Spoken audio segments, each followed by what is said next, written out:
यह एक ऐसे इंसान की कहानी है जिसने न जाने अपने जीवन में कितनी ही ठोकरें खाई और असफलताओं का मुंह देखा, फिर भी उसने कभी हार न मानी। जहां कभी वह एक टूर गाइड के रूप में सिर्फ महीने के सिर्फ 800 रुपए कमाया करता था, वही व्यक्ति आज 1,30,000 करोड़ रुपए की संपत्ति के साथ चीन की सबसे अमीर शख्सियत बन चुका है।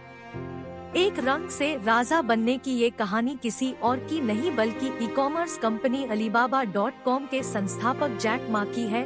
कई बार फेल हुए जैक मा को उनकी पारंपरिक शिक्षा से ज्यादा उनके जीवन की विफलताओं ने सिखाया। पाप को जानकर शायद यह अचरज हो कि आज के चीन का सबसे अमीर व्यक्ति कभी पढ़ाई में बहुत ही कमजोर था। वे प्राथमिक विद्यालय की एक महत्वपूर्ण परीक्षा में 2 बार फेल हुए और माध्यमिक विद्यालय की परीक्षा में 3 बार फेल हुए। जैक मा शुरू से ही अंग्रेजी भाषा सीखना चाहते थे। अमेरिका के राष्ट्रपति रिचर्ड निक्सन सन 1972 में हंगझौ आए थे और उससे हंगझौ के पर्यटन उद्योग को एक बहुत बड़ा प्रोत्साहन मिला।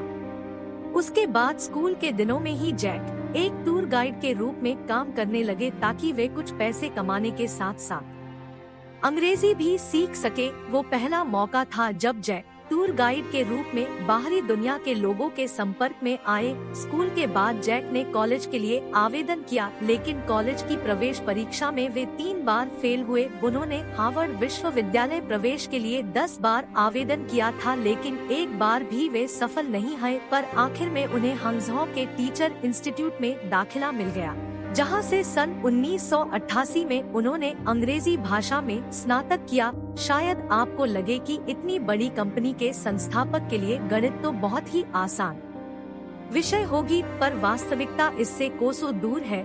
अपने कॉलेज में गणित की परीक्षा में उन्हें एक बार 120 अंकों में केवल 1 अंक प्राप्त हुआ था। खुद जैक मा के शब्दों में, मैं गणित में अच्छा नहीं हूँ, कभी मैनेजमेंट की पढ़ाई नहीं की और अब भी अकाउंटिंग रिपोर्ट को पढ़ना नहीं जानता। 30 कंपनियों ने रिजेक्ट किया, नहीं मिली नौकरी। कॉलेज के बाद उन्होंने करीब 30 कंपनियों में नौकरी के लिए आवेदन किया और सभी कंपनियों ने उनके आवेदन को अस्वीकार कर दिया। उनके खुद के शब्दों में, मैंने पुलिस की नौकरी के लिए आवेदन किया, लेकिन उन्होंने मेरे आवेदन को यह कहकर अस्वीकार कर दिया, मैं इस नौकरी के लायक नहीं हूँ।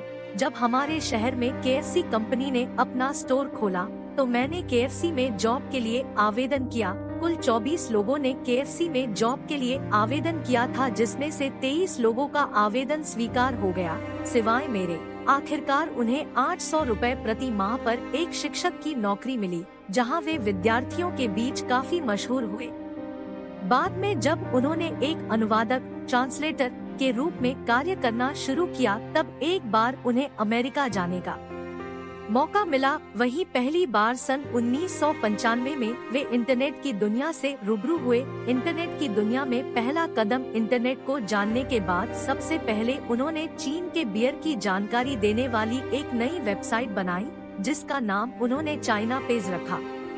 बेहतर निवेश के लिए उन्होंने एक सरकारी निकाय के साथ साझेदारी की, पर सरकारी नौकरशाही ने धीरे धीरे उनके इस सपने और परियोजना का दम घोंटना शुरू कर दिया, जिसके कारण अंततः उन्हें उस सरकारी निकाय से अलग होना ही पड़ा। इससे उन्हें एक बहुत बड़ा सबक मिला, जिसके बारे में वो कहते हैं कि सरकार से प्यार करें पर शादी कभी नहीं। आखिरकार निवेश की कमी जैसे कई कारणों से उनकी यह परियोजना सफल न हो सकी।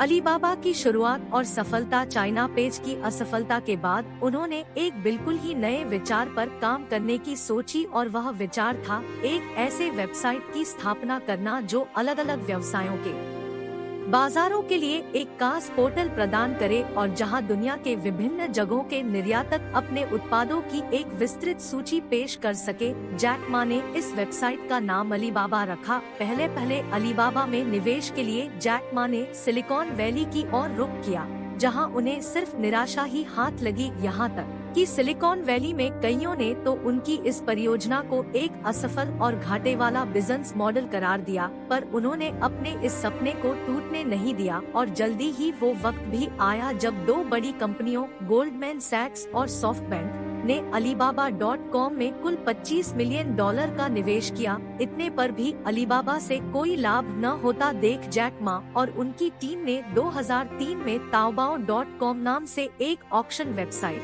नीलामी की वेबसाइट बनाई, जिस पर सामानों की नीलामी निःशुल्क थी। इस वेबसाइट का निर्माण सबसे बड़ी ई-कॉमर्स कंपनी ईबे को पछाड़ने के लिए किया गया था, जिसका पहले से ही चीन के नीलामी बाजार के बड़े हिस्से पर प्रभुत्व था। ताओबाओ पर निःशुल्क सेवा प्रदान करने की वजह से अलीबाबा पर बहुत अधिक आर्थिक दबाव बनने लगा।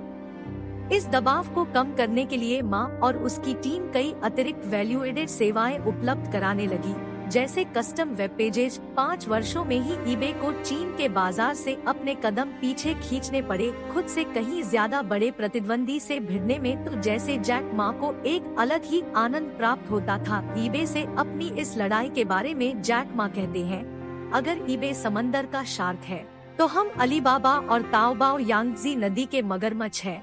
इसके बाद इस कंपनी ने कई उतार चढ़ाव देखा। एक समय तो ऐसा भी आया जब यह कंपनी दिवालिया बनने से केवल 18 महीने ही दूर थी, पर जैक मा के दृढ़ संकल्प, दूरदर्शिता और बेमिसाल नेतृत्व की बदौलत अलीबाबा न सिर्फ उस संकट से उबर पाई, बल्कि बहुत ही जल्द सफलता के नए शिखर पर पहुंच गई। 2013 में 10 लाख करोड़ रुपए के आईपीओ साथ यूएस मार्केट में सबसे बड़ी आईपीओ वाली कंपनी बनकर उभरी है।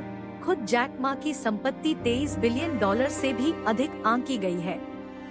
इस सफलता का कारण खुद जैक मा की काबिलियत और कभी न हार मानने की जिद थी, जिसे खुद उन्हीं के उन शब्दों से समझा जा सकता है जिसका इस्तेमाल उन्होंने अपनी टीम को प्रोत्साहित करने के लिए किया था।